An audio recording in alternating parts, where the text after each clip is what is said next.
ಪ್ರಯೋಗಕ್ಕೆ ಬೇಕಾಗಿರುವ ವಸ್ತುಗಳು: ಸೀಮೆ ಎಣ್ಣೆಯಲ್ಲಿ ಅದ್ದಿರುವ ಸೋಡಿಯಂ ಲೋಹ, ಗಾಜಿನ ಪಾತ್ರೆಯಲ್ಲಿ ನೀರು, ಇಕ್ಕಳ ಮತ್ತು ಫೆನಾಫ್ಥಲೇನ್.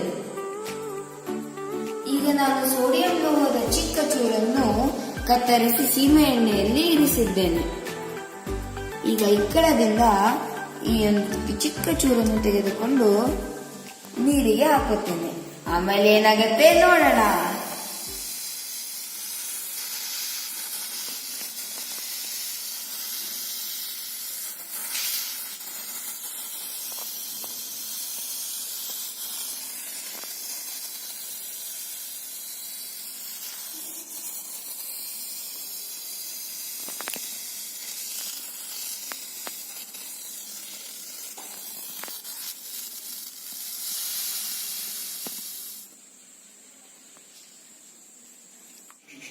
ಹಾವಿನಂತೆ ಹಿಸ್ಸೆಂದು ಸದ್ದು ಮಾಡುತ್ತಾ ನೀರಿನ ತುಂಬೆಲ್ಲ ನರ್ತಿಸಿದ ಸೋಡಿಯಂ ಲೋಹದ ತುಂಡು ಮಾಯವಾಗಿ ಬಿಟ್ಟಿತು. ಇದು ಹೋಗಿದ್ದೆಲ್ಲಿಗೆ? ಇದು ಆಗಿದ್ದು ಹೇಗೆ? ಇರಿ, ಈ ಪ್ರಯೋಗ ಇನ್ನೂ ಮುಗ್ದಿಲ್ಲ. ನಾವು ಫೆನಾಫ್ಥಲೇನ್ ಇಟ್ಕೊಂಡಿದ್ವಿ ಅಲ್ವಾ? ಈಗ ಇನ್ನೊಂದು ಜಾದು ತೋರಿಸ್ತೀನಿ. ಈ ಫೆನಾಫ್ಥಲೇನಿನ 12 ಹನಿಗಳನ್ನು ನಾನು ಸೋಡಿಯಂ ತುಂಡು ಮಾಯವಾದ ನೀರಿಗೆ ಹಾಕುತ್ತೇನೆ. ಆಮೇಲೆ ಏನಾಗುತ್ತೆ ನೋಡೋಣ.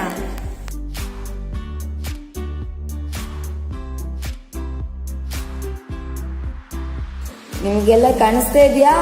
ನೀರಿನ ಬಣ್ಣ ಬದಲಾಗುತ್ತಿದೆ.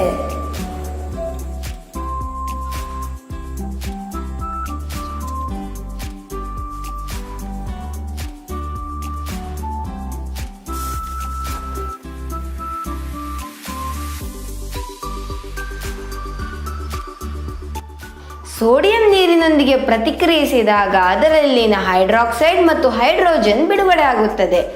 ಹೈಡ್ರೋಜನ್ ಅನಿಲ ಇರುತ್ತದೆ ಅಲ್ವಾ, ಅದು ನೀರಿನಿಂದ ಹಿಸ್ ಎಂದು ಶಬ್ದ ಮಾಡುತ್ತಾ ಬಿಡುಗಡೆ ಆಗುತ್ತದೆ. ಅಲ್ಲ, ನೀರಿಗೂ ಬಣ್ಣ ಇಲ್ಲ, pH ಸೂಚಕವಾದ ಫೆನಾಫ್ಥಲೇನ್ಗೂ ಬಣ್ಣ ಇಲ್ಲ. ಆದರೆ ನೀರು ಗುಲಾಬಿ ಬಣ್ಣಕ್ಕೆ ತಿರುಗಿದ್ದು ಹೇಗೆ? ಸೋಡಿಯಂ ನೀರಿನೊಂದಿಗೆ ವರ್ತಿಸಿದಾಗ ಅದರಲ್ಲಿರುವ ಹೈಡ್ರೋಜನ್ ಅಯಾನುಗಳ ಸಾಂದ್ರತೆ ಹೆಚ್ಚುತ್ತದೆ. ಇದರಿಂದ ಅದರ pH ಸೂಚಕವೂ ಹೆಚ್ಚುತ್ತದೆ. ಇದರಿಂದಲೇ ನೀರು ಬಣ್ಣ ಬದಲಾಯಿಸುವುದು. ಅಲ್ಲ, ನಾವು ಫೆನಾಫ್ಥಲೇನ್ ಅನ್ನು ಯಾಕೆ ಉಪಯೋಗಿಸಬೇಕು? ಫೆನಾಫ್ಥಲೇನ್ ಯಾವುದಾದರೂ ದ್ರಾವಣ ಆಮ್ಲೀಯವೋ ಅಥವಾ ಕ್ಷಾರೀಯವೋ ಎಂದು ಪತ್ತೆ ಹಚ್ಚುತ್ತದೆ. ದ್ರಾವಣ ಕ್ಷಾರೀಯವಾಗಿದ್ದಲ್ಲಿ ಅದು ಬಣ್ಣ ಬದಲಾಯಿಸುತ್ತದೆ. ಆದ್ದರಿಂದಲೇ ನೀರಿಗೆ ಗುಲಾಬಿ ಬಣ್ಣ ಬಂದಿದ್ದು.